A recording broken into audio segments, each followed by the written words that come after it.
Are we connected? I'm sorry.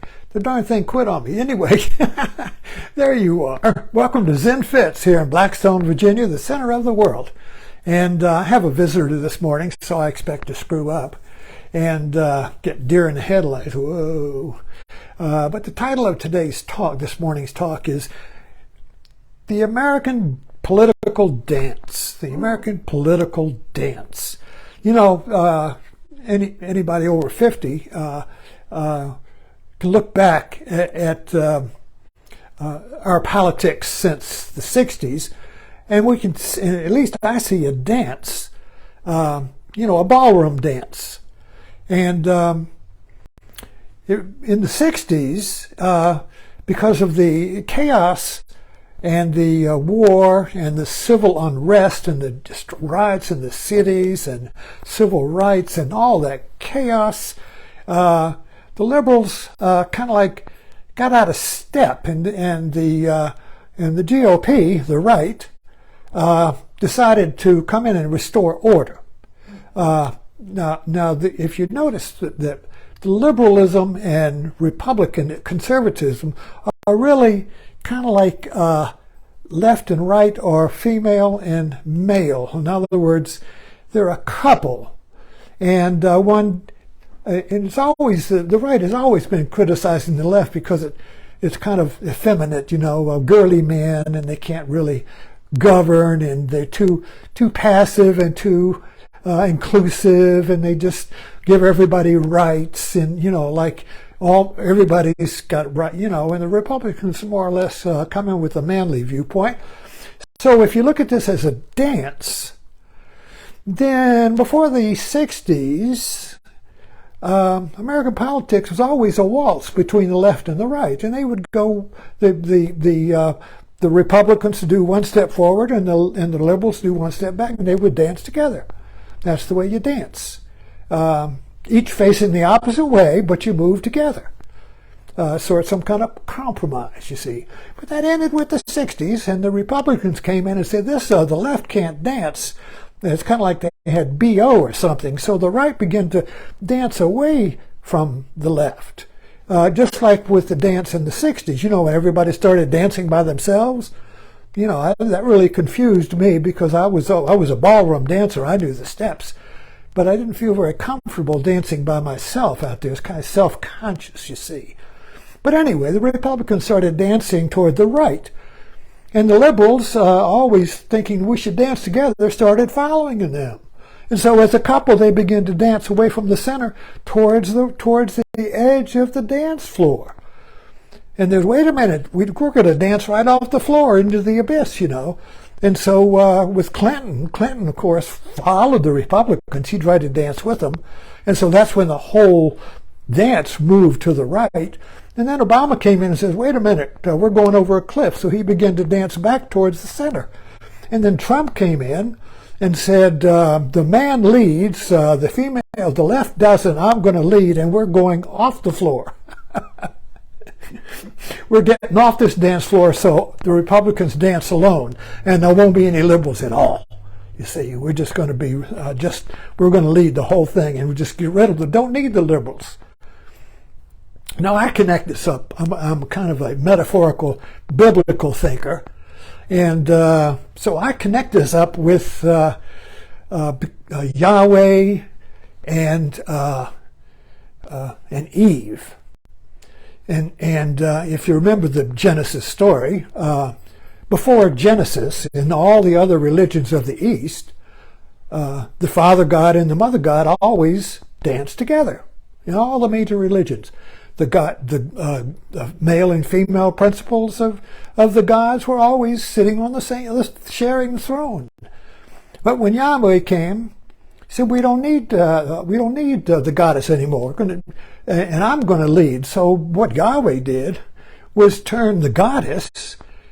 He got divorced from the goddess and made her Eve. And now Eve became responsible for all the sins and got expelled from the garden. And Adam went along as a dupe, She made me eat the apple. So really, if you look at Republican politics or dance now, it's kind of like a recreation of old Yahweh kicking the goddess or the liberals off the floor, and says, I'm going to just run the whole dance myself here because I know how to lead. And Eve or the liberals or the Democrats are responsible for all the sin. So obviously, if you want to make America great again, you got to get rid of the Eve and the liberals.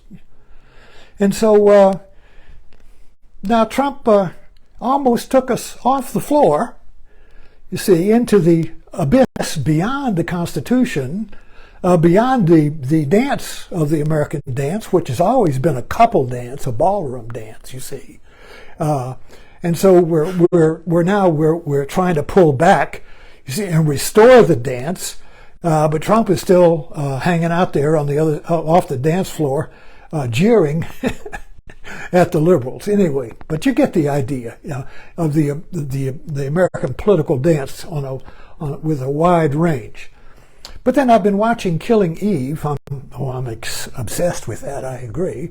And this series, it's on Hulu for first 3 months if you want, is really about. There's so many levels to it, but one of the themes of Killing Eve is to restore Eve. Eve, you see, who was chastised by the father and kicked out of the house and take your stupid husband with you, and made her responsible for all the Pandora's box, all the sins in the world, So Killing Eve is kind of like restoring Eve. Instead of killing Eve, it's giving Eve rebirth, and it takes back power. And it takes back the power of women who have been divorced from God. The goddess is gone. So if you look at the larger picture or the dance of America now, the goddess is coming back. The goddess is coming back, you see. Even in Avatar, when the Earth people were taking over Pandora, they worshiped the goddess in Pandora, and they said, well, the mother comes to restore balance. So Eve is coming to restore balance to America, hopefully, and but she will, because Mother Nature restores balance. Mother Nature always brings things back to balance and zero. And so we're going through a change in the American dance from the Republicans dancing alone and kicking the liberals off the floor, making them responsible for all the missteps, you see, and restoring the dance to a ballroom dance again, to Fred and Ginger Rogers, where they dance together, moving America forward, one going one step forward, one going one step back, but they dance to the same music. So today what's happened is that the right, in order to get away from the left, dances to a different music than the left, and they can't get together because they're listening to different music. They're listening to different music, and so no matter what they do, they're always stepping on the other's toes and blaming the other for the pain, you see. Anyway, that's my talk this morning on the American dance, and it's very it's good to have a wide angle viewpoint of history and not be focused on the immediate situations, because if you just focus on the immediate everyday events, you lose the wide angle and you lose the historical context, and nothing makes sense. So anyway, thanks for dropping in. I'll see you tomorrow.